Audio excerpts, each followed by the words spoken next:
today we're showing you a Kubota L4300 tractor. It's a four-wheel drive tractor with a Kubota LB552 quick attach front loader. The tractor was a local trade-in, has just over 600 hours on it.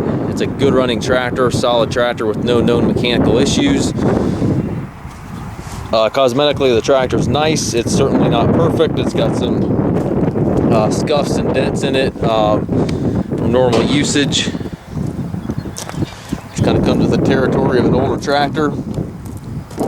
Tires are pretty decent. The front tire has a cut somewhere. Not seeing it here right now, but I believe it does have a cut somewhere.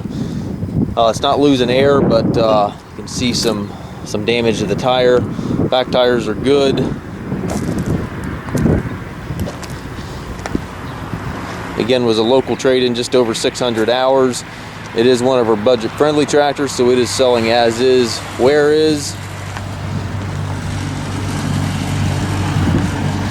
It does have the gear transmission. You have 4 gears in reverse on the center stick here. High-low range here beside the seat. Four-wheel drive engagement lever. Clutch pedal, brake pedals. 603.8 are the current hours. The seat does show some wear. Could stand to be replaced. It does have the independent PTO back there, which is engaged independently from the clutch. We do take trades. We also can offer trucking and financing. Again, this is one of our budget-friendly tractors, so again, it is selling as is, where is. If you have any questions regarding the tractor, please contact us at Mast Tractor.